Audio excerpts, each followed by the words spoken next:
Now another enhancement that's been made to Photoshop CC 2020 is the image warp tool. In fact, it's not even called image warp anymore, they call it the warp tool only. And those of you who've been using Photoshop for quite some time must be knowing it was part of the transform tool. Alright, so let me show you what new modifications or changes have been made, enhancements have been made to the warp tool. So first thing, let's go to the layers panel and select the Sydney layer.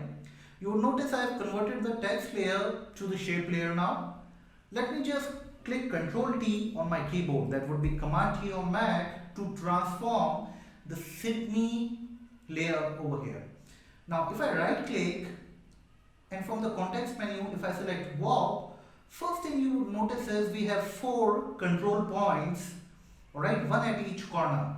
And with each control point, there are 2 Bezier curves as well to play around with the shape. Alright. Anyhow, earlier there used to be a grid which you can still access from the grid drop down menu. Now, in the earlier version of Photoshop, users were only confined to 3x3 grid. Alright, now you can use 4x4 grid, 5x5 grid. So there's that much more creative freedom to play around with the control points or the anchor points. Now I'm going to select custom, and from the custom grid drop down pop-up menu, I can always specify how many grids I want. So I can select 1 by 1 over here and hit enter, and I'm a free bird, alright, so I like to have control. So I'm just going to hold down the Alt key on my keyboard and start dragging from here. That would be Option drag on Mac, and I can just go ahead and start placing the grids as per my requirement, my liking. Alright, so I'm just working very randomly over here, and you can see I have a custom grid now. Let me just go ahead and hit Ctrl Z a couple of times to undo these changes. Another thing you can do is just right click, and from the context menu, make sure you have a transform tool selected, and then from the right click context menu, you can select split warp horizontally, vertically, or crosswise. Alright, so these 3 options are also available over here in the options bar.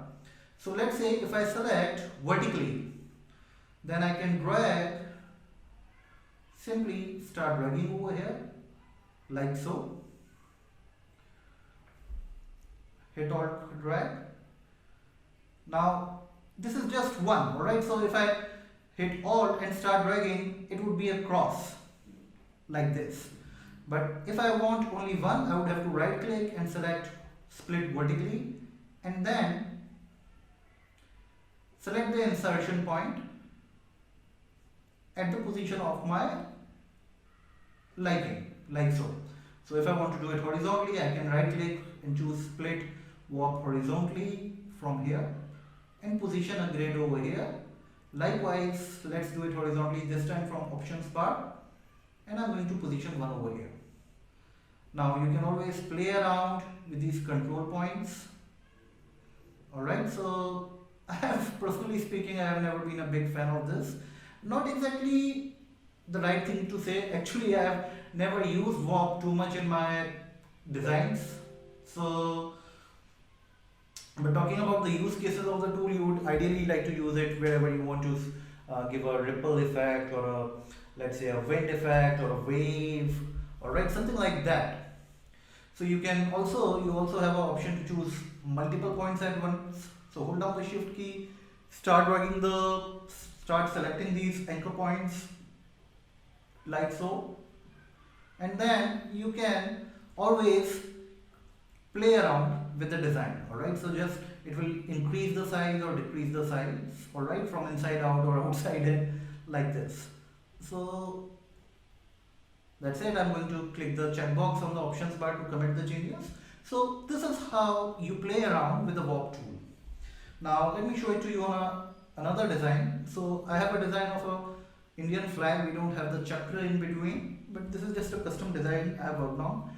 I'll hit Ctrl T on my keyboard, and again I'm going to select warp from here.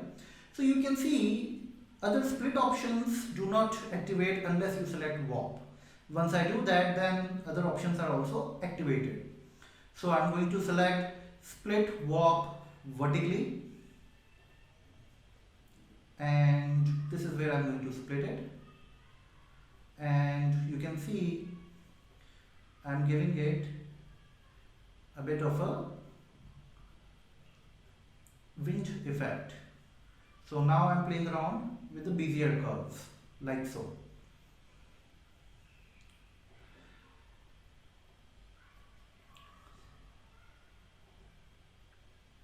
Alright, so this is basically how you play around with the tool. Now another option that you always have and you always had in the earlier versions as well was envelope distort. You still have that, so I'm not going to commit the changes. I can always hit Ctrl T, and then after selecting warp, I can go to the warp drop down menu and select one of the envelope distort shapes from here. Alright, so I can select arc, give it an arc shape. I can select flag. So where's the flag? Here it is. So you can see now we are giving it a flag effect. Alright, so this is the warp tool. Hello friends, if you really like this segment, then please don't forget to share, comment, like and subscribe to our YouTube channel. Also, you can click the bell icon right below this video to be notified about our new tutorials, best practices, tips and tricks as and when we share them. And yes, don't forget to follow us on Facebook, LinkedIn, Twitter, Instagram, Pinterest on the links provided below this video. Thank you.